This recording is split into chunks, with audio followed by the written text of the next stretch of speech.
Headlines के प्रायोजक हैं केश किंग आयुर्वेदिक तेल, the king of hair oil.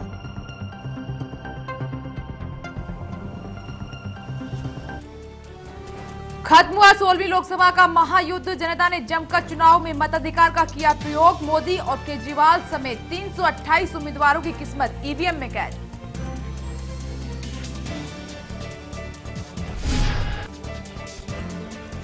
Bengal ने फिर तोड़े सारे रिकॉर्ड, सभी सीटों पर बम्पर वोटिंग। अब तक 67% हुआ मतदान। बिहार ने भी खूब डाले वोट, अब तक 47% मतदान।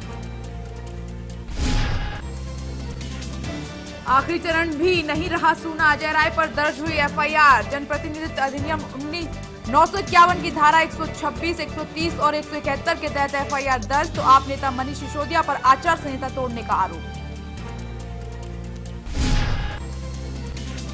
आगे की रणनीति में जुटी बीजेपी। पूर्व लोकसभा अध्यक्ष पीए संगमा ने मोदी से की मुलाकात। कहा पहले ही हार मान चुकी है कांग्रेस। कल मोदी गुजरात बीजेपी विधायकों के साथ करेंगे बैठक।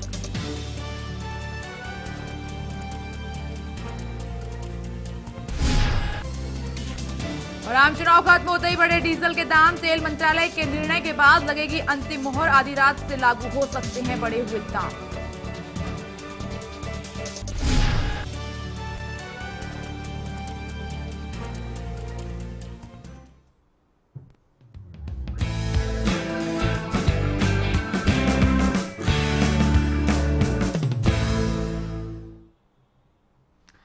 नमस्कार, मैं हूं विपनेश माथुर और न्यूज लाइन में आपका स्वागत है। आज आखिरी राउंड के साथ ही 16वीं लोकसभा के चुनावों पर करीब करीब पर्दा पड़ गया है।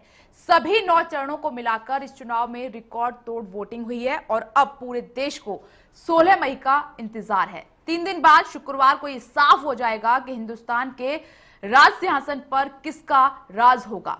लेकिन करोड़ों आम हिंदुस्तानियों को अब यही सवाल परेशान कर रहा है और चर्चा इसी को लेकर होने लगी है कि अब की बार किसकी सरकार।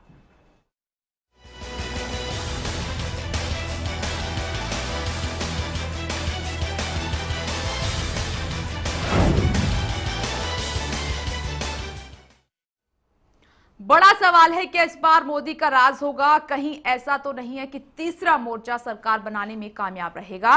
कहीं इस बार भी तो सारे एग्जिट पोल साल 2009 की तरह धराशायी तो नहीं हो जाएंगे। बड़े सवाल हैं जो बरकरार हैं। जितने मुंह उतनी बातें, हर नुक्कड़ हर चौराहे पर बस एक ही चर्चा अब जोर पकड़ रही है कि आखिर इस बार दिल्ली की गद्दी पर कौन काबिज होगा।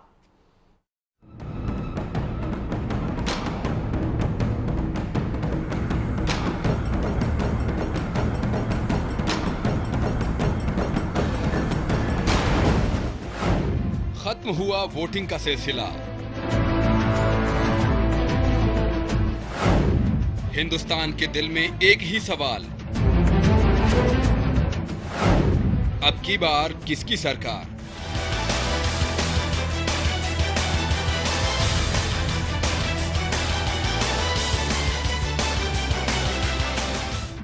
सोलहवीं लोकसभा के गठन के लिए आज हुए 9वें चरण के मतदान के साथ ही भारत में चुनावी मेला करीब करीब खत्म हो गया। अब पूरे हिंदुस्तान की टकटकी 16 मई को होने वाली मतगणना पर लगी है। तो वहीं राजनीतिक पार्टियों ने सत्ता की चाबी हासिल करने के लिए अभी से ही जोड़ तोड़ और गुणा भाग लगाना शुरू कर दिया है। मोदी की अगुवाई वाले एनडीए ने प्लान बी पर काम करना शुरू कर दिया है। तो तीसरे मोर्चे के आला नेताओं ने भी आगे की रणनीति को ध्यान में रखकर अपना गणित बैठाना शुरू कर दिया है। वहीं कांग्रेस खेमे में भी ये चिंतन शुरू हो गया है कि उसे इस बार क्या रोल निभाना है। कुल मिलाकर अब से लेकर 16 मई को चुनावों के रिजल्ट आने तक आम हिंदुस्तानियों के जहन में यही सवाल चल रहे हैं, इस बार किसकी सरकार बनेगी। क्या एनडीए को बहुमत मिल पाएगा? क्या यूपीए कोई बड़ा उलटफेर कर पाएगी? क्या नरेंद्र मोदी प्रधानमंत्री बन पाएंगे? वास्तव में अगले करीब 4 दिन तक गली चौराहों, बाजारों और घर घर में कुछ इसी तरह के सवालों पर चर्चा और बहस होगी। इसमें कोई दो राय नहीं है कि अगर इस बार के चुनावों को पिछले कई दशकों का सबसे रुचिकर चुनाव करार दिया जाए तो एक बार को गलत न होगा। इसका सबूत इस बात से भी मिल रहा है कि न केवल इस बार करीब 10 करोड़ नए युवा मतदाताओं ने पूरे जोश और खरोश के साथ मतदान में हिस्सा लिया, बल्कि बुजुर्गों और महिलाओं ने भी अपनी जबरदस्त भागीदारी से ये दिखाया कि इस बार मतदाता देश में स्थिर सरकार चाहते हैं। यही वजह है कि चुनाव का आखिरी राउंड खत्म होने के बाद से ही सभी के दिलो दिमाग पर एक ही सवाल सिर चढ़कर बोल रहा है, अब की बार किसकी सरकार? मनीष शर्मा, चैनल 1। बड़ा सवाल यही है कि इस बार किसकी सरकार। 2014 महायुद्ध खत्म हो चुका है, वोटिंग हो चुकी है और इस बार हर फेज पर अगर नजर डालें तो बम्पर वोटिंग हुई है, मतदाता घरों से बाहर निकले हैं और इस बार हमारे देश का जो मतदाता है जागरूक नजर आया है। सबसे बड़ा सवाल है कि इस बार किसकी सरकार। इसी पर चर्चा करने के लिए हमारे साथ खास पैनल मौजूद है। हमारे साथ राजनीतिक विश्लेषक डॉक्टर प्रदीप जैन स्टूडियो मौजूद हैं और हमारे साथ बीजेपी के नेता आनंद साहू मौजूद हैं।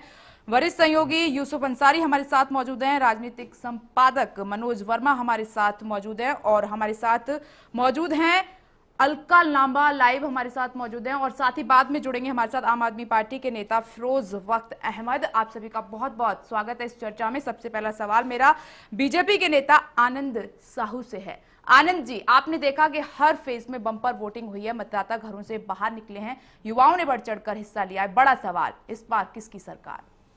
निश्चित रूप से देश भर में आप देख रहे होंगे जो मुद्दे, जिन मुद्दों को लेकर के माननीय नरेंद्र मोदी जी और भारतीय जनता पार्टी ने शुरुआत की चुनाव के दौरान, और देश में एक निराशाजनक जो था पिछले 10 वर्षों का शासन यूपीए का, यूपीए 1, यूपीए 2 और नरेंद्र मोदी जी के पास एक ट्रैक रिकॉर्ड, उन्होंने अपना एक खुद का एक जो अनुभव है वो देश के सामने बताया और भारतीय जनता पार्टी के तमाम लीडर्स जिस प्रकार से एक लोकतांत्रिक तरीके से नरेंद्र मोदी जी को प्रधानमंत्री का उम्मीदवार घोषित किया और लगातार 400 से अधिक उन्होंने जो सभाएं की और 3D के माध्यम से प्रचार प्रसार किया और जागरूकता, एक बड़ी कामयाबी मिली उनको जागरूकता करने में जी। और कहीं ना कहीं जो आप कह रहे थे, अभी आपका एक रिपोर्ट जो दिखा रहा था 10 करोड़ युवा, मुझे लगता है 10 करोड़ से भी ज़्यादा युवा जो है इस बार मतदान किए हैं। और अगर आप पिछले चुनाव को देखें तो ये कांग्रेस और बीजेपी के मात्र 10% का अंतर था और इस बार जो है इस चुनाव में मुझे ये दिख रहा है करीब 12 से 15% अलग अलग राज्यों में ये कई मतदान में वृद्धि हुई है। और ये मैं नहीं कहता हूँ कि केरल में, बंगाल में, क्योंकि वहाँ ट्रेडिशनली वैसे वोटिंग परसेंटेज ज़्यादा रहती है, पर बाकी राज्यों को खास करके उत्तर प्रदेश, बिहार, मध्य प्रदेश, बाकी राजस्थान, गुजरात, इन सभी बड़े और राज्यों को देखें, महाराष्ट्र को ले लीजिए, तो तमाम राज्यों में वोटिंग परसेंटेज जो है बहुत ही ज़्यादा रहा है। और जो सम्मानित मतदाताओं को मैं तो बधाई देता हूं कि उन्होंने इस लोकतंत्र के पहरेदार के रूप में इस बार विशेष रूप से वोटिंग के लिए उन्होंने सभी लोग निकले, चाहे वो बुजुर्ग हैं, चाहे महिलाएं हैं, चाहे युवा हैं, सभी लोग मजदूर हैं। आनंद जी, मेरा सवाल यह है कि क्या आपका सपना साकार हो पाएगा? जो आपका ओवर कॉन्फिडेंस है, क्या वो हकीकत में बदल पाएगा? देखिए, मैं खुद ओवर कॉन्फिडेंस नहीं कह सकता हूं मैं इसको, और आपकी बात को शायद मैं दूसरे ढंग से कहने का एक अलग प्रयास करता हूं कि भारतीय जनता पार्टी के एक कार्यकर्ता के रूप में अगर मैं जहां जहां गया हूं तो मैंने देखा कि लोग जो है कह रहे हैं कि अब की बार मोदी सरकार। सभी लोगों के, चाहे बुजुर्ग है, चाहे उनको पता भी नहीं है, चुनाव चिन्ह तक पता नहीं है कि मोदी जी किस पार्टी से हैं, भारतीय जनता पार्टी से हैं या कहां से। जो पढ़े लिखे नहीं है वो भी कह रहे हैं कि हम मोदी जी को हम देंगे। और ये मैं एक चीज, बड़ा चीज बोल रहा हूँ कि कहने और करने में बहुत अंतर होता है। देखिए, इसीलिए कह रहा हूँ, सिर्फ मैं नहीं कह रहा हूँ, पूरा देश, आप देखिए टीवी चैनल्स को देखिए, सारे प्रिंट मीडिया को देखिए, रोज आप पूरे देश में एक अगर मैं कहता या हमारे 1-2 नेता कहते तो शायद आप नहीं मानते, मैं भी नहीं मानता, लेकिन पूरा देश कह रहा है। जहां हम उम्मीद नहीं कर रहे हैं, शायद वेस्ट बंगाल में आप देखिए सरकार जी को टिकट दिया गया है, भक्ति लहरी जी को दिया है, और एक स्थानीय लोगों को जिस प्रकार से वहां पर आगे बढ़ाया है। जी मैं आपको बीच में जी जी आपने कहा पूरा देश कह रहा है जी। और आखिरी चरण का जो आपका प्रचार था, कहे देश का हर परिवार अब की बार मोदी सरकार, तो फिर तो 543 सीट आपको मिलनी चाहिए। देखिए यूसुफ जी, एक चीज मैं साफ कह सकता हूँ कि 543 ने फिर आज आकलन मैं ये कह रहा हूँ क्यों ये अतिशयोक्ति नहीं होगी कि 300 सीट बीजेपी को आ जाए और हम कम बता रहे हैं। आज जो चैनल में जो आ रहे हैं वो हो सकता है कम होगा, मजाक नहीं। देखिए कई बार हम लोग अलग अलग घटनाओं का संदर्भ देकर के कह सकते हैं। अलका कुछ कहना चाह रही हैं। जी अलका जी, आम आदमी पार्टी से हैं आप और इस तरीके से आपने देखा भी है कि जिस तरीके से वोटिंग हुई है और कहीं ना कहीं आम आदमी पार्टी की जो कसरत थी वो कम नजर आई है, भले ही जो आपके हौसले हैं वो बहुत बुलंद हो। इस बार आप खुद को कहां देख रही हैं? देखिए, मैं अगर आम आदमी की बात करूं, सिर्फ 1-1.5 साल पुरानी पार्टी ने 400 से अधिक उम्मीदवार दिए और ऐसे उम्मीदवार जो बिल्कुल स्वच्छ छवि के थे, सामाजिक तौर पर सक्रिय थे, अपनी अपनी फील्ड में उन्होंने बहुत अच्छे काम किए थे। और वो ऐसे लोग थे जो हिंदुस्तान की राजनीति को कभी स्वीकारते नहीं थे कि ये गंदगी और भ्रष्ट है। हम लोगों ने उन लोगों को जो है इस परिवर्तन में शामिल किया और हम लोगों ने उम्मीदवार दिए। अब रिजल्ट जो भी होंगे वो एक बिल्कुल अलग मुद्दा है, लेकिन अगर मैंने गलत नहीं सुना तो एक बार मेरे को बताइएगा किसने कहा कि जिन्होंने कहा कि मोदी जी को इतना बड़ा बना दिया गया, टीवी प्रचार, अखबारें खोले, रेडियो सुने, तो मोदी जी की लोग सही मायने में उनका चुनाव चिन्ह भी भूल गए थे कि वो कौन सी पार्टी से है। पर मोदी इतने बड़े हो गए कि सब कोई मोदी को चाह रहे थे। और इस पे मैं मोहर भी लगाऊंगी, मैं वाराणसी के हर गांव में थी जहां पर लोगों ने कहा हाँ मोदी के लिए, और झाड़ू इतना प्रचलित हो चुका था वहां पर, मोदी के लिए बिल्कुल झाड़ू का बटन दबेगा। तो मुझे ये लग रहा है अगर वहां ऐसा हो गया है कि मोदी जी के नाम पर झाड़ू का बटन दबा दिया गया है, तो मुझे लगता है कि मोदी जी की वहां पर अरविंद जी के सामने हार होने वाली है। आप अपनी बात कीजिए लामा जी, आप इस बार आप कहां पर स्टैंड कर रही हैं? क्योंकि दिल्ली में जो हुआ वो सबने देखा। स्टैंड का क्या मतलब है, मैं आपको बता रही हूँ 1.5 साल पुरानी पार्टी ने ऐसी जगह पर उम्मीदवार दिए जहां पर राष्ट्रीय पार्टी कांग्रेस और बीजेपी तक को उम्मीदवार नहीं मिले। यही हमारी जीत है। अब परिणाम क्या होंगे वो बिल्कुल सवाल मैंने इसलिए पूछा कि आप दिल्ली में अपने आप को साबित नहीं कर पाए, तो लोकसभा चुनाव में क्या आवाम आपको मौका देने वाली है? नहीं, आप कैसे कह सकती हैं हमने साबित नहीं किया? आप एंकर सबने हैं, देखा है, आप देश ने देखा है, मेरे मुझसे अकेले पूछिए, का कहने का मतलब ही नहीं है यहाँ पर। नहीं, देश ने क्या देखा है? सवाल पूछना देश ने अगर देखा होता तो देश से 400 उम्मीदवार लड़ने को आम आदमी पार्टी की टिकट पे तैयार नहीं होते। और आप 16 तारीख का इंतजार करिए। ये वाराणसी से ही जब जीत है वो आपको जवाब देगी। एक एंकर के तौर पर अगर आप कह रही हैं हमने साबित नहीं किया। जी आनंद जी कुछ कह रहे हैं, सुन लीजिए। आप छोड़ दीजिए। अलका जी, मैं एक सवाल पूछना चाहता हूँ। आपकी जो पार्टी है कहीं मुद्दों से भटक गई? जो जिन मुद्दों को लेके चले थे आप, भ्रष्टाचार और महंगाई और तमाम चीजों को, लोकपाल, ये सारे मुद्दों से भटक करके आपका टारगेट मोदी हो गया, इसीलिए आपकी जो पार्टी है उसका सुपड़ा साफ हो गया। आपके पार्टी को तमाम जगहों पर इस तरह से विरोध और हर चीज का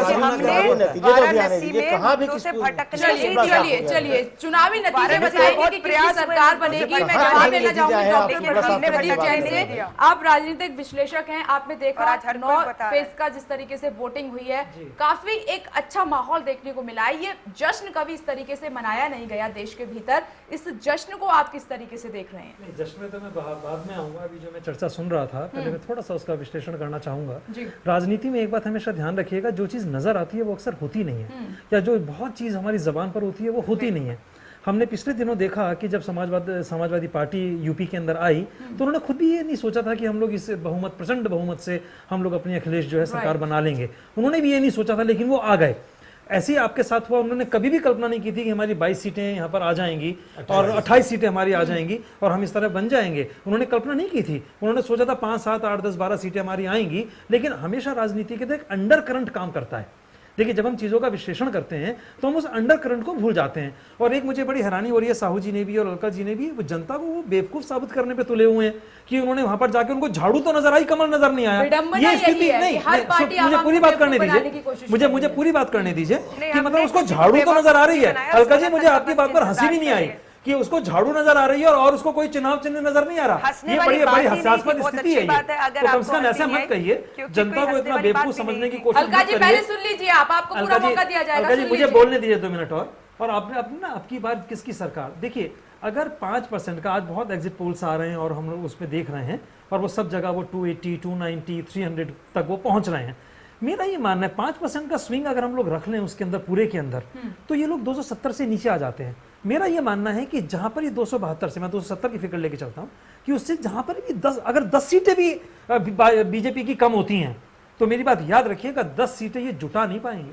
उस समय क्या होगा कि जितनी बाकी विरोधी पार्टियां हैं, क्योंकि हम अटल जी का वो कार्यकाल ना भूलें, वो 1 सीट का जुगाड़ नहीं कर पाए थे, और वो अटल जी थे और ये मोदी हैं। दोनों का व्यक्तित्व, दोनों का ऑरा बिल्कुल अलग काम कर रहा है। मेरा ये मानना है कि अगर कहीं खुदा ना खास्ता ये जो इनके स्वप्न ये देख रहे हैं बीजेपी वाले, इनकी सीटें अगर 8-10 कम रह गई, तो याद रखिएगा ये 8-10 सीटों का जुगाड़, मैं जुगाड़ शब्द इस्तेमाल कर रहा हूं, ये लोग नहीं कर पाएंगे, और वही होगा वापिस जो है वो कांग्रेस या कोई और किसी और के नेतृत्व में कांग्रेस किसी और को समर्थन दे देगा, जो कि पिछले कुछ 1 हफ्ते में हमारे सामने कुछ उनके आकलन, कुछ उनके वक्तव्य हमारे सामने आए हैं। जी मनोज जी, जो प्रदीप जैन बात कर रहे हैं, कितना इत्तेफाक रखते हैं आप कि अगर इतनी सीटें कम रह गई तो फिर ऑप्शन कुछ और होगा? नहीं, प्रदीप भाई की बात से मैं काफी हद तक सहमत हूं कि अगर 10-12 सीटें भी कम रह गई बहुमत से, तो बीजेपी के लिए बहुत मुश्किल होगा, या फिर बीजेपी को कंप्रोमाइज करना पड़ेगा अपने उम्मीदवार पर। हाँ। उस समय क्या पार्टी करेगी? पार्टी किसी नए उम्मीदवार को आगे करेगी, प्रधानमंत्री पद के लिए कोई नया चेहरा ढूंढ के लाएगी,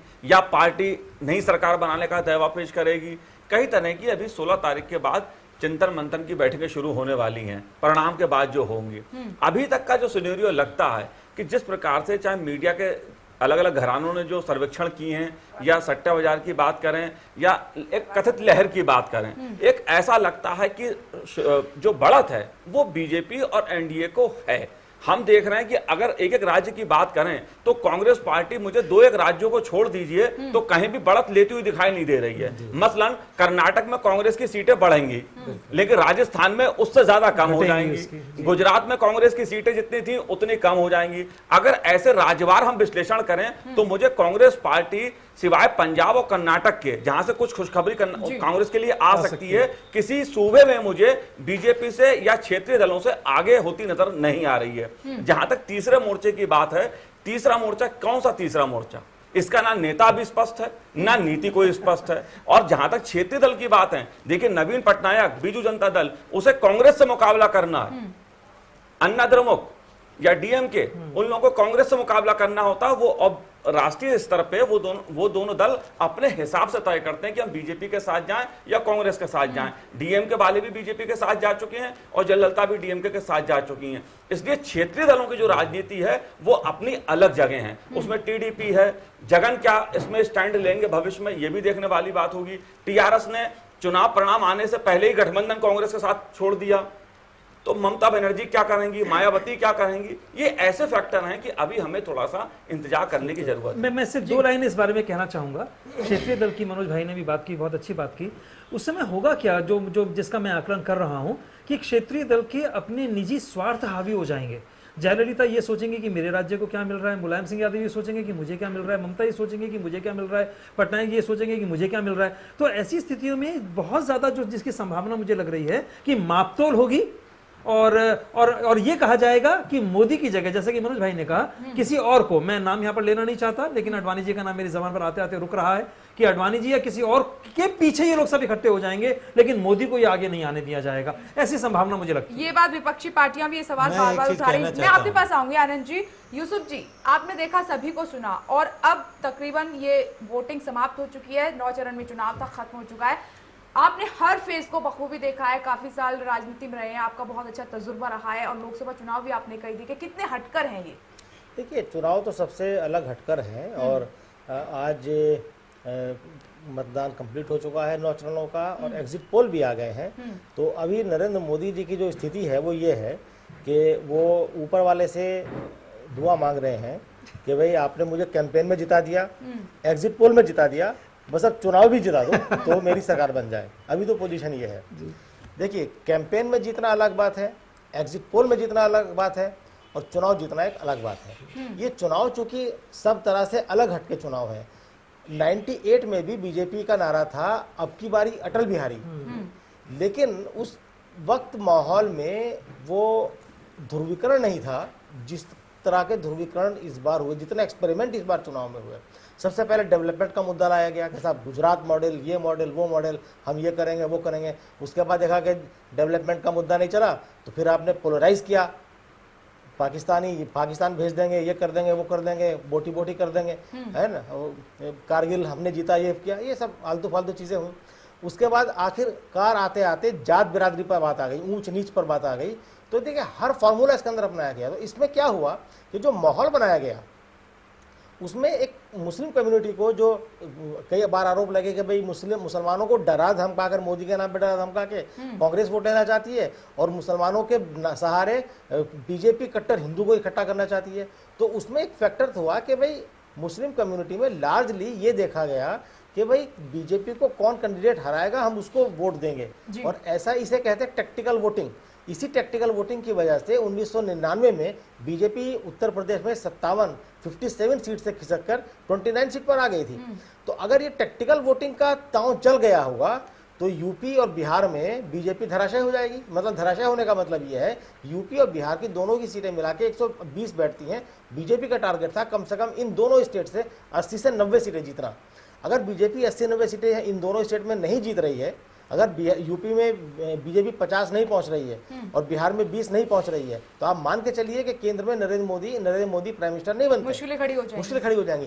3 सिनेरियो है इस वक्त बीजेपी के सामने। नंबर 1 कि बीजेपी को जैसे कि एग्जिट पोल आ रहे हैं, हवा बता रही है, सुनामी चल रही है, लोग कह रहे हैं, आनंद जी भी हमारे कह रहे थे, उनसे पहले एक मित्र आए थे, बोले साहब सुनामी चल रही है। तो अगर सुनामी वाकई चल रही है तो फिर तो 300 प्लस और नरेंद्र मोदी प्रधानमंत्री बन जाएंगे, इसको कोई बात ही नहीं, अब की बार मोदी सरकार। लेकिन अगर सुनामी नहीं चल रही है तब क्या होगा? तब क्या होगा? तो अगर सुनामी नहीं है तो किसकी सरकार? मैं आऊंगी आपके पास आनंद जी। सबसे पहले छोटी सी प्रतिक्रिया देखिए रुपेश, एक मिनट। नरेंद्र मोदी ने पिछले 15 दिन में क्षेत्रीय दलों के पर हमले करके अपने रिश्ते इस कदर खराब कर लिए हैं, कि ममता, जया और ये मायावती ये किसी कीमत पर उन्हें समर्थन देने को राजी नहीं होंगी, किसी कीमत पर साथ नहीं आएंगी। ऐसे में बीजेपी क्या करेगी? हाल 1996 वाला हो सकता है कि सत्ता के कगार पे है लेकिन अनटचेबल हो गए पॉलिटिक्स में नरेंद्र मोदी के नाम पे। और आज बीजेपी नरेंद्र मोदी के नाम पर इतनी आगे जा चुकी है कि नरेंद्र मोदी के अलावा किसी और के बारे में बीजेपी सोच नहीं सकती, संघ परिवार सोच नहीं सकता। नरेंद्र मोदी ने अपने मैनेजमेंट का इस्तेमाल करके, अपने रिसोर्सेज का इस्तेमाल करके अपने आप को इतना बड़ा बना दिया है कि उसके सामने बीजेपी और आरएसएस बौने साबित हो गए हैं। चलिए एक छोटी सी प्रतिक्रिया मैं अलका लामा जी से ले लेती हूँ कि उनको जाना है। अलका लामा जी, जिस तरीके से आपने देखा आपकी पार्टी ने दिल्ली में कमाल किया और आपको बाकायदा सपोर्ट मिला लोगों का, लेकिन उसके बाद विश्वास उठ गया आपकी पार्टी से और भगोड़ा शब्द का इस्तेमाल हुआ है कि जी आम आदमी पार्टी तो भगोड़ा है, क्योंकि जिस तरीके से वादे किए गए लेकिन उन पर खरी नहीं उतरी, तो लोकसभा चुनाव में क्या होगा? तो लोगों को तो विश्वास है नहीं, तो फिर आप उतरे क्यों इन चुनावों में?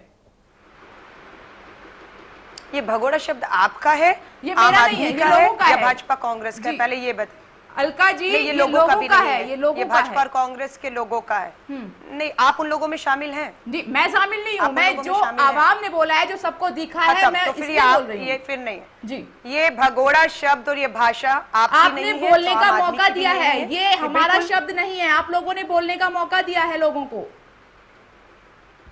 नहीं, लोगों ने बिल्कुल ऐसे शब्द, ऐसी भाषा का इस्तेमाल नहीं किया। शायद आपने देखा नहीं है, मैं आपका जवाब जानना चाहती हूँ। कांग्रेस के लोगों, आप बोल लीजिए या तो फिर अलका जी। आप तो कमांड कर रही हैं, आप क्वेश्चन बड़ा पोलाइटली भी कर सकती हैं। और अगर हमारी बात करेंगे, हमने पूरी मजबूती के साथ इस चुनाव को लड़ा है, ईमानदारी पर लड़ा है, और मुझे मालूम, इस बात पे यकीन है, इस देश में ईमानदारी की जीत होने वाली है। धन्यवाद। चलिए बहुत बहुत शुक्रिया हमसे बातचीत करने के लिए। चर्चा को आगे बढ़ाएंगे। जिस तरीके से आपने देखा कि बम्पर वोटिंग हुई है, इस पर बड़ा सवाल यही है कि सरकार किसकी आने वाली है। बीजेपी ओवर कॉन्फिडेंस है और यह भी कहा जा रहा है कि शायद बहुमत ना मिले, जोड़ तोड़ की राजनीति करनी पड़े। तमाम सवाल बरकरार है, हम जवाब लेंगे। एक छोटा सा ब्रेक, फौरन लौट रहे हैं।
हम चर्चा कर रहे हैं कि इस बार किसकी सरकार, क्योंकि अभी तक तस्वीर साफ नहीं हो पाई। भले ही कसरत बहुत ज्यादा हुई है, मेहनत बहुत ज्यादा हुई है नेताओं की ओर से, पार्टी की ओर से, लेकिन तस्वीर साफ नहीं हो पाई है। आवाम निर्णायक भूमिका में है, किसको वोट मिले हैं, भीड़ कहां पर कितनी तब्दील हुई है, तमाम सवाल बरकरार हैं। हमारे साथ आम आदमी पार्टी के नेता फिरोज वक्त अहमद भी जुड़ गए हैं। फिरोज जी, आपका बहुत बहुत स्वागत है इस चर्चा में। आपसे मेरा सवाल, जिस तरीके से आम आदमी पार्टी को सपोर्ट मिला, आपके संयोजक काशी पहुंचे, उन्होंने कहा कि मेरा मकसद नरेंद्र मोदी को हराना है और इसके अलावा कुछ नहीं है, फिर आप इस तरीके से जो प्लानिंग रोड शो किए, फिर किस लिए? देखिए, यहाँ मैं क्लियर कर दूं कि नरेंद्र जी से कोई ऐसी अदावत नहीं है, लेकिन यह है कि नरेंद्र मोदी जो है प्रतीक बन गए हैं एक ऐसी पार्टी के जो कि कम्युनल है और जिसके अंदर भ्रष्टाचार पूर्ण रूप से है और जो साबित भी हो चुका है। लिहाजा दो लोगों को हराना इस इलेक्शन में बहुत ज़्यादा ज़रूरी है। एक तो राहुल गांधी जो कि भ्रष्टाचार का पूर्ण रूप से प्रतीक हो चुके हैं, दूसरे मोदी जी। और दूसरा मैं कहना चाहूँगा, चूँकि ज़मीन से जुड़ी हुई है आम आदमी पार्टी, आम आदमी से जुड़ी हुई है, आम आदमी के मुद्दों से जुड़ी हुई है, एक ईमानदार जो एक नेतृत्व है, एक वैकल्पिक राजनीति है, उससे जुड़ी हुई है, लिहाजा लोग उससे जुड़े हैं। और मीडिया का कुछ ऐसा महसूस हो रहा है कि जिस तरह से आम आदमी पार्टी को आगे बढ़ाया था, खैर आम आदमी तो लोगों के दिलों में है, लेकिन जो पिछले दिनों से हो रहा है कि जो मीडिया की 42% ये आया है कि जो कवरेज हो रहा है मोदी जी का हो रहा है और 7% आम आदमी पार्टी का और मेरे ख्याल से 3 या 4% हो रहा है कांग्रेस का और राहुल गांधी का, तो मैं समझ रहा हूँ उसको फर्क नहीं पड़ता। इस बार के जो यहाँ पर आप मीडिया पर सवाल उठा रहे हैं, लेकिन ये वही मीडिया है जब विधानसभा चुनाव में, विपनेश जी एक सेकंड मुझे नहीं, मेरा सवाल पूरा सुन लीजिए। विधानसभा चुनाव में जब अरविंद केजरीवाल को कवरेज मिल रहा था तब तो आप बड़े खुश थे, लेकिन अब शिकायत क्यों हो रही है आपको? मीडिया पे आप हमेशा सवाल उठाते हैं, आपके संयोजक ने भी सवाल उठाए हैं। हाँ सुनिए, मैं बात पूरी कर लूं। मैंने आपका सवाल सुन लिया है। देखिए, ऐसा है, हमें कोई बददिली नहीं है, ठीक है, हमें मीडिया उठाए ना उठाए उससे फर्क नहीं पड़ता। हम देखिए, मैं आपको बता दूं, ये तारीखी चुनाव होंगे, इनके रिजल्ट भी जो है बड़े आपको चमत्कारिक भी हो सकते हैं, कुछ लोगों के लिए शॉकिंग होंगे और कुछ लोगों के लिए बड़े अजीबोगरीब होंगे। कोई अजब नहीं कि जो बनारस में केजरीवाल जी बहुत दिनों से हैं, गाँव में जा रहे हैं, आम आदमी से उनका टच है, घर घर जाकर के लोग। और जहां तक मोदी जी का ताल्लुक है, मोदी जी की हवाई जहाजी राजनीति है, हेलीकॉप्टरी राजनीति है, दूर दूर से टाटा बाय बाय करके चले जाते हैं, मतलब उनसे उनके तो दर्शन ही बड़े दुर्लभ हैं। तो मैं समझता हूं कि जो लोग जो हैं बड़े खामोशी से उन्होंने किसको वोट दिया है, जाहिर सी बात है 16 तारीख को पता चलेगा, लेकिन जो आंकड़े बता रहे हैं हमें वही बता रहे हैं कि कहीं ना कहीं दिल्ली में भी 5 सीटें आम आदमी को मिलेंगी और ऑल ओवर इंडिया 30 से 40 सीटें मिल सकती हैं। और बनारस का एक बड़ा शॉकिंग रिजल्ट आ सकता है, बड़ा अजीबोगरीब, अनएक्सपेक्टेड और चमत्कारिक रिजल्ट आ सकता है। किसके फेवर में जाएगा ये तो आपको 16 को पता चलेगा। चलिए, आनंद साहू जी, जो यहाँ पर आपने फिरोज जी की बात कही कि उनका मकसद दो लोगों को हराना बहुत जरूरी है, उनमें एक राहुल गांधी हैं और एक नरेंद्र मोदी हैं, आखिर क्यों ऐसा क्यों कहना पड़ रहा है आम आदमी पार्टी को? सबसे पहले तो अपने फिरोज जी को कहना चाहूँगा कि ये जो communal party, Bharatiya Janata party के नेताओं को बोलना, पार्टी को बोलना, पहले ये कम से कम ये सुधार कर लें कि भारतीय जनता पार्टी के नेता और लीडर्स और पार्टी, चाहे वो प्रिंसिपली आइडियोलॉजी को देखें, चाहे तमाम किसी भी स्तर पर जा कर के चर्चा करें, ये आज कम से कम ना बोले अब चुनाव खत्म हो गया है, अब आपको वोट नहीं मिलेगा, क्योंकि वोट की राजनीति आपने बहुत कर लिया है। दूसरी बात आपने कहा कि मोदी जी को हराना, जो पार्टी आपकी शुरू हुई भ्रष्टाचार के ऊपर, अन्ना जी का टोपी लेकर आपने उल्टा कर दिया, टोपी और अपना नाम लगा करके उनको पता नहीं कहाँ गुरु को ही घर से बाहर निकाल दिया, पिता तुल्य कहने वाले व्यक्ति को ही उससे नाता तोड़ लिया, दिल्ली में सभी का रहम पट्टी डालने के लिए सारे वादे करके आपने वोट ले लिया और दिल्ली छोड़ के चले गए वाराणसी, वहां साधु संतों को बरगलाने चले गए। यहाँ दिल्ली के लोगों को आपको कुछ देना था। वो अभी विपनेश जी कह रहे थे कि लोग कह रहे हैं आप भगोड़े पार्टी हैं। वो पार्टी आज भारतीय जनता पार्टी को अगर कुछ कहती है तो लोगों को भरोसा नहीं होगा। आपको ये चीज देखना होगा कि अगर आप कुछ ट्रैक रिकॉर्ड ठीक करके और देश में गए होते तो निश्चित रूप से लोगों का प्यार जो है आपको मिलता। लेकिन जिस प्रकार से अरविंद केजरीवाल जी ने गलत राजनीति किया, लोगों की भावना से खेल करके और अभी मोदी जी के खिलाफ और भारतीय जनता पार्टी के खिलाफ चले गए, जो पार्टी लगातार वर्षों से महंगाई और भ्रष्टाचार और तमाम इश्यूज पर लड़ाई लड़ते रही, उन्हीं मुद्दों पर आप 1.25 साल पहले आए और आपकी पार्टी को इतने मत दिए, उसके बाद भी आपको सपना देखने लगे कि आपके नेता प्राइम मिनिस्टर बन जाएंगे, सीएम की कुर्सी छोड़ के भाग गए वहां। ये बहुत गलत किया है आपने। और दूसरी बात, यहाँ ये सपना मत देखिए, आपको शायद पता नहीं होगा, नरेंद्र मोदी जी कम से कम 5 लाख वोट से जीतने वाले हैं, क्योंकि वहां आपको पता नहीं है 17 लाख वोट है, और 17 लाख में करीब मुझे जो लग रहा है करीब 10 से 11 लाख वोटिंग हो रहा है, और उसमें आप समझ लीजिए कि कम से कम 5 लाख का मार्जिन से चलिए मैं आपके पास जनता पार्टी के प्रधानमंत्री के उम्मीदवार जीतेंगे, क्योंकि लोगों को प्रधानमंत्री चाहिए। चलिए मैं आपके पास वोट काटने वाला पार्टी नहीं चाहिए, लोगों के दिलों को तोड़ने वाला पार्टी नहीं चाहिए। प्रदीप जी, बड़ी विडंबना है यहाँ पर। आपने कांग्रेस का हाल देखा, कितने साल देश की आवाम ने उन्हें मौका दिया, सत्ता में रखा, बाकायदा अपने सर आंखों पर रखा, लेकिन क्या किया? महंगाई मिली, भ्रष्टाचार मिला, घोटाले मिले, शायद विश्वास इस बार ना बना पाए। और दूसरी तरफ भी नई नवेली दुल्हन है आम आदमी पार्टी, उन्होंने चमत्कार कर दिया दिल्ली में, और उसके बाद क्या किया वो भी आपने देखा। तो क्या ऑप्शन बीजेपी बचती है या फिर थर्ड फ्रंट आएगा निकल कर सामने? नहीं, देखिए पहले तो थोड़ा सा मैं फिरोज भाई को बता दूं। फिरोज भाई, ना आप 3 में ना आप 13 में, आप केवल एक वोट काटने वाले साबित हो रहे हैं और कुछ नहीं इसके अतिरिक्त। और अगर 10, 12, 15 सीटें आपको मिल जाएं तो जश्न मनाइएगा। मैं यहाँ पर बात खत्म करता हूँ। दूसरी बात ये, कम्युनल पार्टी मत कहिए, आप भी हैं। आपका अभी शायद वोटिंग से सर 2 दिन पहले को उलेमा ने वाराणसी के कहा कि भाई आप झाड़ू पर वोट डालिए। आपके नेता जो है वो पाए गए वहां पर मौलाना जी के साथ, मौलाना साहब के साथ। तो ये मत कहिए, आपके मुंह से ये बात शोभा नहीं देती। जो आपका प्रश्न है, कोई दाग नहीं है डॉक्टर जैन। नहीं फिरोज भाई, ये ना नहीं फिरोज भाई, स्वीकार करना भी सीखिए आप। नहीं, अगर आप स्वप्न देख रहे हैं तो कल को ये भी लोग कह सकते हैं कि अगर आपकी 40 सीटें आई बकौल आपके, जो आपने अभी कहा है, इसकी क्या गारंटी है कि आप कल कांग्रेस के साथ नहीं खड़े होंगे? तो उस समय आप अपने तर्कों का जवाब कैसे देंगे? तो थोड़ा सोच समझ के बोलिए, थोड़ा मेधा का इस्तेमाल करिए। दूसरी बात जो आपने ये कहा है थर्ड फ्रंट, विपिन, जानना चाहता हूँ थर्ड फ्रंट है कहाँ और उसका नेता कौन है?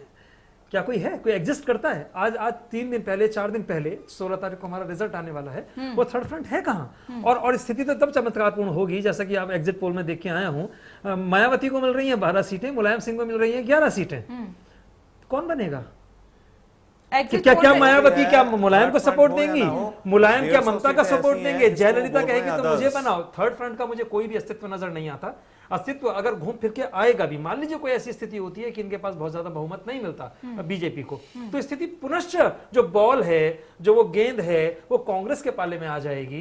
कांग्रेस स्वयं अपना एक लीडर खड़ा करके, या वो उनमें से किसी में एक फुट डालने का प्रयास करेगी कि मायावती दलित नेता हैं, वो एक दलित कार्ड, तो दलित के नाम पर या मीरा कुमार के नाम पर यदि वो सिवान से जीत जाती हैं तो उसके नाम पर वो कोई कार्ड खेल सकती हैं। किसी मुस्लिम कैंडिडेट को आगे करके किसी और फ्रंट के नेता का, किसी और पार्टी के नेता का कांग्रेस उसको सपोर्ट कर सकती है और 1-1.5 साल बाद सपोर्ट वो खींच सकती है, जैसे कि उसकी आदत है। तो ये स्थिति तो हो सकती है। आज की तारीख में थर्ड फ्रंट की मुझे कोई उम्मीद दूर दूर तक नजर नहीं आती। हाँ, इस संभावनाओं से इंकार नहीं किया जा सकता। अगर 10-15 सीट नीचे रह जाती है बीजेपी की, तो ये लोग सब एकजुट हो जाएंगे। चलिए मैं आपके पास आऊंगी, मनोज जी, मैं आपके पास थोड़ा सा बोलना चाहता था। जो 10-15 सीटें जो आपकी कम हो जाएगी जी, तो मैं यहाँ एक चीज बताना चाहूंगा कि आपको याद होगा कि यूपीए सरकार, कांग्रेस सरकार जो है, जो भी क्षेत्रीय दल से समर्थन लेती है, उनको किसी न किसी आरोप प्रत्यारोप में उनका फाइल तैयार रखती है, मौका पड़ते ही उनको जेल भेजती है। और सारे पार्टी जेल जाने गए भी, कुछ ना कुछ, लालू जी गए, जेएमएम के गए, डीएम के चले गए, और भी कई लोग गए। सर ये सारे इकट्ठे हो जाएंगे कांग्रेस के अंदर छत्रछाया में। वो सारे छाछ फूंक करके भी वो पीते हैं, वो सारे जले हुए कांग्रेस से तकलीफ में आए हैं। कांग्रेस मुक्त जो मोदी जी इसीलिए कहा है। नहीं साहू जी, एक बात, क्या मायावती बीजेपी को दे देगी? मैं एक लेके चलता हूं। चलिए, मायावती दे देंगे? मायावती को किसने बढ़ाया? नहीं ये बताइए। नहीं आप भूल तो आप ही तो कह रहे हैं, इस बात पे आप इनकार नहीं कर सकते। अभी भारतीय जनता पार्टी नहीं, 3 देवियां कहीं जाती हैं, क्या मायावती सपोर्ट कर देंगी? सर अगर खाते कोई डील हो रही है तो आप मुझे बता दीजिए। इस बात से आप इनकार नहीं कर सकते कि आपने अभी देखा होगा 3 देवियों में से 2 की स्टेटमेंट आ चुकी है। उन्होंने कहा है कि किसी भी हालत में आपको समर्थन नहीं देंगे। सर मुलायम भी नहीं देंगे, मुलायम नहीं देंगे, लालू नहीं देंगे, लालू कह चुके हैं। देखिए, आप मुझे ना बता दीजिए, 10 सीटें आपको कौन देगा? मैं ये जानना चाहता हूँ। देखिए मैं बता रहा हूँ, असम में सीटें नहीं आएंगी, आंध्रा में नहीं आएंगी, केरल में नहीं आएंगी, YSR रेड्डी जगह तमिलनाडु में सर 10 सीटें आ जाएंगी उनकी?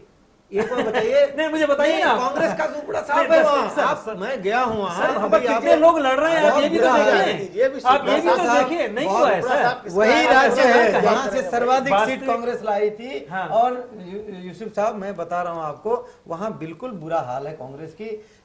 तेलंगाना में भी वही हालत है, सीमांध्र में, क्योंकि गलतियां उन्होंने की है। सीमांध्र चाहे वो देखिए तेलंगाना की सीट तो देखिए कांग्रेस पर जाएंगी, तेलंगाना और सीमांध्र की जो जरूरत, मैं ये मानता हूं कि उसके अंदर एनडीए आ सकता है। कल को उसमें कौन कौन जुड़ जाएगा हमारे साथ, इनकार नहीं किया जा सकता कि सीमांध्र। पश्चिम बंगाल में भी बीजेपी बहुत बुरी स्थिति में। अभी एग्जिट पोल मैंने एक देखा है, उसमें 1 सीट बीजेपी को मिलती वहां दिखाई दे रही है, टीएमसी बहुत ज्यादा ऊपर है। मनोज जी, आपने कहा जा रहा है कि जिस तरीके से कि बीजेपी को अगर बहुमत नहीं मिला, इतनी सीटें कम आई, तो कैसे सरकार बनेगी? क्योंकि जोड़ तोड़ में मुझे लग नहीं रहा कि क्षेत्रीय पार्टियां नरेंद्र मोदी को पसंद कर पाएंगी। देखिए, जैसे एक सांप्रदायिकता का मुद्दा इस देश में है ना, वैसे ही एक गैर कांग्रेसवाद का मुद्दा इस देश में भी है। देश में तमाम राजनीतिक दल ऐसे हैं क्षेत्रीय जो गैर कांग्रेसवाद के नाम पर एकजुट होते हैं और अपने अपने नए नए समीकरण बनाते रहते हैं। अक्सर इस तरह के प्रयोग गैर कांग्रेसवाद के नाम पर हुए हैं। उसमें नवीन पटनायक, हरियाणा में आ जाइए चौटाला जी की पार्टी, टीडीपी साथ बीजेपी की आ गई, ठीक है, टीआरएस का भरोसा नहीं, ठीक है, और उधर जयललिता, उनका भी कांग्रेस से 36 का आंकड़ा रहा है, हालांकि पूर्व में जा चुकी है साथ में, लेकिन कहीं ना कहीं कुछ वैचारिक मुद्दों पे वो बीजेपी के साथ खड़ी दिखती हैं। तो कई दल ऐसे हैं जो गैर कांग्रेसवाद के नाम पर बीजेपी के साथ आ सकते हैं। लेकिन अगर ये सीटें, जैसा प्रदीप जी कह रहे हैं और जैसा एग्जिट पोल में आ रहा है, अगर 10-20 सीटें बहुमत से कम एनडीए रह गया, तब ऐसी स्थिति में शायद कुछ शर्तें क्षेत्रीय दल बीजेपी के सामने वैचारिक या अपने मुद्दों के रूप में रख दें। हो सकता है कोई क्षेत्रीय दल यही शर्त रख दे, हो सकता है ममता बनर्जी यही कह दे, ठीक है नरेंद्र मोदी को मत बनाओ, किसी और को बना लो, हम समर्थन दे रहे हैं। बिल्कुल। तब ऐसी स्थिति में बीजेपी क्या फैसला लेगी, ये देखने वाली बात होगी। इसलिए 16 मई को हमें एक एक सीट का इंतजार करना पड़ेगा कि बीजेपी कितनी सीटें जीतती है, एनडीए कितने सीटें जीतता है, उसके बाद ही कुछ स्थिति स्पष्ट हो देखिए पाएगी। विपनेश, जो मनोज भाई ने बात कही ये बिल्कुल सही बात है कि गैर कांग्रेसवाद का नारा इस देश में है, लेकिन गैर कांग्रेसवाद के नाम पे इस देश में सिर्फ 2 बार सरकार बनी है। एक 1977 में जब इमरजेंसी लगी थी, तब भारतीय जनसंघ, जनता पार्टी, तमाम पार्टियों ने मिलकर एक जनता पार्टी बनाई थी, सब एक हो गए थे। 2.5 साल वो सरकार चली, 2 प्रधानमंत्री हुए, मोरारजी देसाई और बाद में चौधरी चरण सिंह, उसके बाद हुआ। दूसरा गैर कांग्रेसवाद आया 1989 में, जब वीपी सिंह प्रधानमंत्री बने। उसके बाद गैर कांग्रेसवाद का मुद्दा खत्म हो गया। उस वैसे जोड़ दूं मैं, एनडीए को भी अगर आप देखें तो जितने दलों ने समर्थन दिया वो सब वो दल थे जो अपने अपने राज्यों में कांग्रेस से लड़ते हैं, बीजेपी से नहीं। चाहे नवीन पटनायक हो, चाहे तेलुगु देशम पार्टी। 96 में अटल बिहारी वाजपेयी को बहुमत नहीं मिल पाया, 13 दिन उनकी सरकार रही, बहुमत साबित नहीं कर पाए, वो नौबत ही नहीं आई, किसी ने हाथ नहीं लगाया। 1998 में जब कॉमन मिनिमम प्रोग्राम के तहत सरकार बनाई गई, वो था, तब तक कांग्रेस केंद्र में गठबंधन की राजनीति नहीं करती थी। 2003 में शिमला चिंतन शिविर के बाद कांग्रेस ने लाइन अपनी चेंज की और कहा कि अब हम गठबंधन की राजनीति करेंगे केंद्र में। तो उसके बाद इस देश में दो फ्रंट की राजनीति हो गई, या तो एनडीए या यूपीए। तीसरे फ्रंट की जो बात चल रही थी, अभी प्रदीप जैन जी कह रहे थे, है कहाँ? बिल्कुल नहीं है। लेकिन आप याद कीजिए 1989 में चुनाव के बाद तीसरा मोर्चा बना, राष्ट्रीय मोर्चा, वाम मोर्चा में सरकार बनी। 1996 में भी जो तीसरा मोर्चा यूनाइटेड फ्रंट बना था, वो जब अटल बिहारी वाजपेयी समर्थन नहीं जुटा पाए, बहुमत नहीं जुटा पाए, उसके बाद बना था। उसके बाद सब दल मिलकर बैठे, उन्होंने यूनाइटेड फ्रंट बनाया।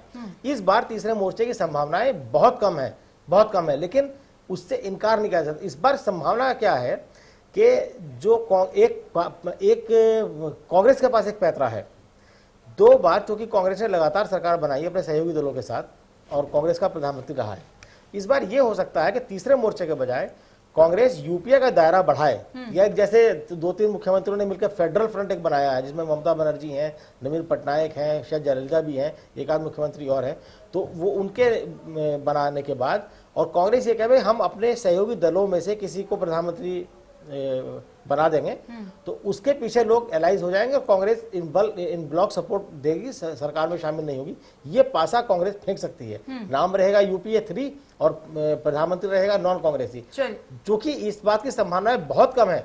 अगर बीजेपी के पास 15-20 सीटों की कमी पड़ती है तो नरेंद्र मोदी के नाम पे नहीं आएगा। और जहां तक बात है जयललिता या ममता या मायावती की, मायावती और ममता बनर्जी दोनों ने अभी तक ये बात कही है कि हम बीजेपी को समर्थन नहीं देंगे किसी कीमत पर। मेरा सवाल भी इसी से जुड़ा हुआ था। मेरा सवाल यही था कि यहाँ पर देश में अगर देखा जाए तो हमने काफी लोगों के मुंह से ये सुना कि हम नरेंद्र मोदी के नाम पर वोट दे रहे हैं, वोटिंग करेंगे, लेकिन अगर ऐसा नहीं हुआ, अगर इन पर बहुमत नहीं आया, क्षेत्रीय पार्टियों ने कहा कि हम नरेंद्र मोदी के नाम पर नहीं आएंगे, अगर कोई और होता है तो ये कितना सही रहेगा कि आवाम ने वोट दिया नरेंद्र मोदी के नाम पर और बीजेपी के लिए ये पॉसिबल नहीं है कि वो नरेंद्र मोदी के नाम पर वोट मांगे, नारा दे, ऑफिशियली नारा दे कि अब की बार मोदी सरकार, और उसके बाद किसी और को प्रधानमंत्री बनाने की कोशिश करे सिर्फ सत्ता के लिए। ऐसे में बीजेपी की पोजीशन खराब हो जाएगी और मुझे लगता है कि उस पोजीशन में बीजेपी सरकार बनाना नहीं चाहेगी। वो कहेगी हम सरकार में नहीं बनेंगे, हमें जनादेश नहीं मिला है, जनता ने हमें जनादेश नहीं दिया है, इसलिए हम सरकार नहीं बनाएंगे, जिसको बनानी बनाई है।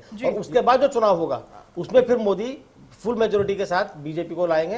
ये इस रणनीति पर बीजेपी विचार कर सकती है। आनंद जी, मैं आऊंगी आपके पास। फिरोज जी, सवाल मेरा ये है कि जिस तरीके से आपको दिल्ली में कांग्रेस का समर्थन मिला, इस पर आप किसको देने जा रहे हैं, बीजेपी, कांग्रेस या थर्ड फ्रंट? देखिए, अभी समर्थन की कोई ऐसी बात नहीं आई है। हालांकि हमारी पार्टी के एक लीडर ने कहा था कि हम थर्ड फ्रंट को समर्थन दे सकते हैं, लेकिन अभी जैसा कहा गया, यूसुफ भाई ने भी कहा, डॉक्टर जैन ने भी कहा कि थर्ड फ्रंट असल में क्या है, इसका ठीकरा चौराहे पे फूटता है। और ये जो एक तरह की खिचड़ी होती है, इसमें 10 आवाजें होती हैं, हर आदमी प्रधानमंत्री बनना चाहता है, हर आदमी अपना जो भी उसकी ख्वाहिशें होती हैं दिल में, उनको चाहता है कि वो बर आए। तो थर्ड फ्रंट का तो समझ में आता नहीं है। हाँ, जो यूसुफ भाई ने बात करी कांग्रेस को लेकर, लेकिन अभी हम देखेंगे, नतीजे आने के बाद हम फैसला करेंगे कि हम किसके साथ जाएं या नहीं जाएं। लेकिन सुनिए विपनेश जी, हमारा तो इरादा यही है कि जो भी जितनी भी हमारी सीटें आए, हम इलेक्शन का रिजल्ट आने के बाद हम एक बेहतर ऑपोजिशन का रोल निभाना चाहेंगे। अगर वो भी मौका आपको नहीं मिला तो? नहीं, ऐसा नहीं कह सकते। 425 कैंडिडेट खड़े, तमाम हिंदुस्तान से जो है वो पार्टिसिपेट मतलब कर रहे हैं, वो इलेक्शन लड़ रहे हैं, तो जरूरी नहीं है कि कुछ भी ना है, कहीं ना कहीं 30-40 तो लोग आएंगे। आप किसी के साथ नहीं जा रहे हैं जी? आप किसी के साथ नहीं जा रहे? नहीं, फिलहाल हमारा ऐसा कोई इरादा नहीं है। हम ऑपोजिशन में बैठेंगे, एक अच्छी ऑपोजिशन का किरदार निभाएंगे, कोशिश करेंगे चाहे कोई भी सरकार आए। मतलब ये हमें ये देखना है कि बेईमान लोग जो हैं वो पार्लियामेंट में ना जाएं, और अगर पार्लियामेंट में जाके कोई बेईमानी करता है तो उसको हम सड़क का रास्ता दिखाएंगे। जी आनंद जी, कुछ टेंशन चल रही है क्या पार्टी के भीतर? अभी रिजल्ट भी नहीं आया है, 9वें चरण का चुनाव भी नहीं हुआ था, वोटिंग नहीं हुई थी, उससे पहले मीटिंगें होने लगी संघ के साथ, और पहले नरेंद्र मोदी बाकायदा मिलते हैं, उसके बाद आपके राष्ट्रीय अध्यक्ष राजनाथ सिंह मिलते हैं, और अब 9वें चरण की वोटिंग खत्म हुई है और विधायकों के साथ नरेंद्र मोदी भी मीटिंग करने जा रहे हैं, तो कोई टेंशन चल रही है क्या? अंदर खाने कुछ बात अलग है क्या? इससे पहले साहू साहब जवाब दें, मैं एक टिप्पणी करूंगा। मैं आऊंगी आपके पास। परेशानी ये हो गई है कि भाजपा में, साहू भाई आप सुनिए ध्यान से, अब इसका जवाब दीजिए कि मोदी जी इस वक्त सबसे बड़े हो गए हैं, भाजपा से भी बड़े हो गए हैं, वो आरएसएस से भी बड़े हो गए हैं। ये बड़ी बड़ी समस्या बीजेपी के लिए हो गई है, और इसका क्या समाधान है? हर आदमी मोदी जी के पास जा रहा है, हर आदमी चाह रहा है कि मैं अपने किसी तरह से मोदी जी के करीब हो जाऊं। तो Modi ji has become bigger then Bhajpa and RSS. ये एक बहुत बड़ी समस्या बहुत पहले से गा रहे हैं, तो ये कोई नई बात नहीं है जिसको आप दोहराने के लिए व्याकुल हो रहे थे, और बहुत तड़प आपके मन में दिख रहा था। मुझे आश्चर्य हो रहा है कि इस बात को तो आप पता नहीं सैकड़ों बार आपके तमाम नेता इसको जाप करके और पहुंच गए हैं वाराणसी, तो इसके बाद भी आपको जाप करने की जरूरत पड़ रही है। अब भी वोट की जो राजनीति है वो आदत लग गई है आपको। तो दूसरी ओर यहाँ हमारे यूसुफ भाई जी कह रहे थे, यूसुफ साहब की अगर घट गई सीटें, देखिए घटने वाली नहीं है। दूसरी बात आपने सवाल किया था, आपने कहा कि मोदी जी बड़े हो गए या अंदर खाने कुछ गड़बड़ हो रहा है। देखिए एक चीज आप बताइए, चुनाव के दौरान में एक तो लगातार सीधी बात किसी से नहीं हुई। संगठन के तमाम वरिष्ठ जितने भी हमारे लीडर्स हैं, सभी आपस में एक विचार विमर्श निश्चित रूप से करना चाहते हैं कि कहाँ कहाँ कितना कैसा वोटिंग हो रहा है, किस प्रकार का रुझान मिल रहे हैं लोगों से, कैसा बातचीत हो रहा है, तमाम विषयों के ऊपर देश की परिस्थिति क्या होगी अगर हमारे को अगर पूर्ण बहुमत मिल गया, और एनडीए को के जो घटक दल हैं उनको भी बहुत अच्छी वोटें मिल गई, तो किस प्रकार की आगे की रणनीति होगी। इन तमाम विषय के ऊपर निश्चित रूप से मैं मानता हूं कि भारतीय जनता पार्टी के राष्ट्रीय अध्यक्ष माननीय राजनाथ सिंह जी और हमारे प्रधानमंत्री के उम्मीदवार मोदी जी उस मुलाकात में संघ प्रमुख मौजूद नहीं थे। उस मुलाकात नहीं, देखिए आप प्रिंट मीडिया के माध्यम से और इलेक्ट्रॉनिक मीडिया के माध्यम से जो भी आपको न्यूज मिली है, हमारे तमाम वरिष्ठ जो लीडर हैं, स्पेशली जो भारतीय जनता पार्टी के राष्ट्रीय अध्यक्ष और नरेंद्र मोदी जी, दोनों ने हमारे राष्ट्रीय स्वयं संघ के माननीय सर संचालक जी से मिले हैं, भागवत जी से, और निश्चित रूप से मैं मानता हूं नहीं, मैं उस मीटिंग की बात कर रही हूं जिसमें राजनाथ सिंह मिले हैं। अब मीटिंग देखिए, तमाम दौर होते हैं, उसमें सभी लोगों का होना एक साथ वो जरूरत नहीं है। भागवत जी मौजूद थे उसमें? वो मुझे नहीं मालूम है, वो मुझे नहीं मालूम है, आधिकारिक रूप से मुझे नहीं मालूम है। और मैं मानता हूं कि बैठना मिलना ये कोई भी पार्टी या संगठन या ये सभी लोगों के आप लिए ये कह रहे हैं कि राजनाथ सिंह मिले, कब मुलाकात हुई है? देखिए, ये मैं एक मानता हूं कि तमाम हमारे देखिए विप्रेश, ये मैटर नहीं करता कि राजनाथ सिंह लीडर है, निश्चित रूप से मिलना जुलना तो जरूरी है, चाहे वो हमारे संकेत क्या संघ के लीडर्स हैं, चाहे वो बीजेपी के लीडर हैं। आपस में आपने देखा ही होगा, माननीय मुरली मनोहर जोशी जी भी जाकर के माननीय सर संचालक जी से मिले थे। तो ऐसा नहीं है कि मिलने से कोई दिक्कत होगी, मिलना जरूरी है। तो ये वरिष्ठ नेता अगर स्वाभाविक रूप से देखेंगे तो हम लोग खुद स्वयंसेवक हैं। अगर तो उसमें क्या आपत्ति जो आपके वरिष्ठ नेता हैं पार्टी के, उनको किनारे कर दिया जाएगा? जिस नहीं, देखिए, कई नेताओं को टिकट भी नहीं, उनको निर्दलीय लड़ना पड़ रहा है। मनगढ़ंत प्रश्न है आपके, कोई किनारा नहीं होता है। हमारे जितने भी वरिष्ठ लीडर हैं, आज भी अटल बिहारी वाजपेयी जी का सम्मान उतना ही है, भले उनका स्वास्थ्य बहुत खराब है, फिर भी निश्चित रूप से हम लोग के लिए वो बहुत ही विप्रेश, मैं कुछ कहना चाहूंगा यहाँ पर। मैं कुछ कहना चाहता हूँ। देखिए, एक तो ना पूजनीय है, जी, ये मिलना जुलना ये कोई बहुत मायने बात नहीं रखती, और सब ये जानते हैं कि मोदी जी आरएसएस कैडर के रहे हैं, और जितने ये लोग हैं, जोशी जी हैं और जितने भी लोग हैं, ये कैडर के रहे हैं। तो ये प्रश्न मुझे लगता है कि अब बेमानी सा क्यों नहीं मिले, वो सबसे मिलेंगे, क्या आफत है इसमें? कोई प्रश्न नहीं। जवाहरलाल नेहरू ने भी 58 के अंदर, एक सेकेंड पूरी सुन लीजिए बात, 58 में भी जवाहरलाल नेहरू ने हमारी जो ये परेड निकलती है 26 जनवरी की, आरएसएस वालों को बुलाया था एक रात 62 में, तो वहां पर वो 3000 एक ही दिन के अंदर लेके दिए। कोई बहुत बड़ी बात नहीं है, कोई इशू नहीं है। ये जो एक प्रश्न यहाँ पर आपने उठाया कि मोदी जी पार्टी से बड़े हो गए हैं, जैसे कि अभी फिरोज भाई कह रहे थे और लोग, ये हमेशा होता है। हमेशा वोट इंदिरा गांधी को पड़ा, जब इंदिरा गांधी की मृत्यु हुई तो उसके बाद राजीव गांधी को वोट पड़ा। अगर हम पूरा इतिहास देखें तो नेहरू को वोट पड़ा करता था, ना कि कांग्रेस पार्टी को। ये हमेशा से रहा है पूरे वर्ल्ड में। हम ओबामा को भी देख लें तो वो प्रोटेस्टेंट हैं या कौन सी पार्टी से हैं, क्या हैं, तो वो उनको वोट पड़ता है, किसी और को नहीं। व्यक्तित्व हमेशा प्रधान रहता है, वो एक कैरेक्टर है। एक नॉवल लेके चलिए, एक नॉवल में जब हम एक कहानी पढ़ते हैं, महाभारत पढ़ते हैं, रामायण पढ़ते हैं, कुछ और पढ़ते हैं, उसमें कैरेक्टर है। तो ये हम इस राजनेता को एक कैरेक्टर मान के चलें। अब भी जो है, आप देखिए, आप मोदी को तो कहते हैं, कह रहे हैं, राहुल को आप क्या कहेंगे? केजरीवाल के अलावा आप क्या कहेंगे किसी को? वो वोट केजरीवाल को पड़ रहा है, वो वोट राहुल को पड़ रहा है। इस समय पार्टी को वोट पड़ कहां रहा है? और जब कभी मायावती अकेली हैं, ममता अकेली हैं, जयललिता अकेली है, पूरे भारत का आप सिनेरियो देख लीजिए। तो ये प्रश्न मुझे लगता है बहुत ज्यादा बेमानी हो जाता है। कभी कभी व्यक्ति पार्टी से बड़ा हो जाता है, ऐसा होता है। तो इसमें कोई आपत्ति नहीं होनी चाहिए। धीरे धीरे पार्टी उस चीज को अपना बैलेंस करती है। मेरा ये कहना है, पार्टी अपने आप उस चीज को बैलेंस करती है। एक-एक करके मैं सबके पास आ रही हूं, क्योंकि मुझे चर्चा को खत्म करना होगा।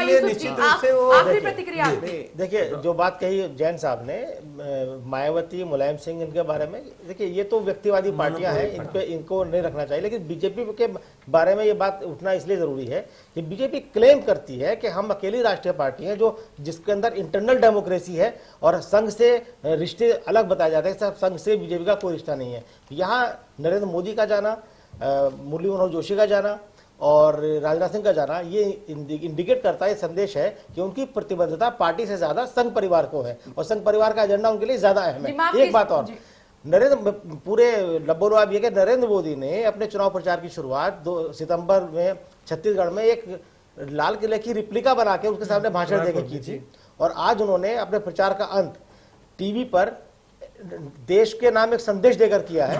मुझे लगता है कंप्लीट हो चुका है उनका पूरा। प्रधानमंत्री के रूप में वो संदेश देते हुए नजर आ रहे थे।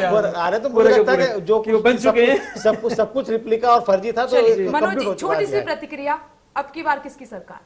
मुझे लगता है कि अभी 16 तक इंतजार करना चाहिए, लेकिन बढ़त के तौर पे मैं मोदी सरकार की ही बात करूंगा कि शायद हो सकता है इस बार मोदी नहीं तो भाजपा सरकार जरूर। तो है ही है। प्रदीप जी? नहीं, मोदी सरकार जी, मैं भी मानता हूँ इसको, मोदी सरकार। चलिए, तमाम सवाल बरकरार हैं कि इस बार किसकी सरकार, अभी तस्वीर साफ नहीं हुई, लेकिन अनुमान यही लगाया जा रहा है कि शायद इस बार एनडीए की सरकार बन जाए। 9वें चरण के चुनाव खत्म होते ही भावी सरकार के गठन को लेकर अनेक तरह की आशंकाएं और कयास लगने शुरू हो गए हैं।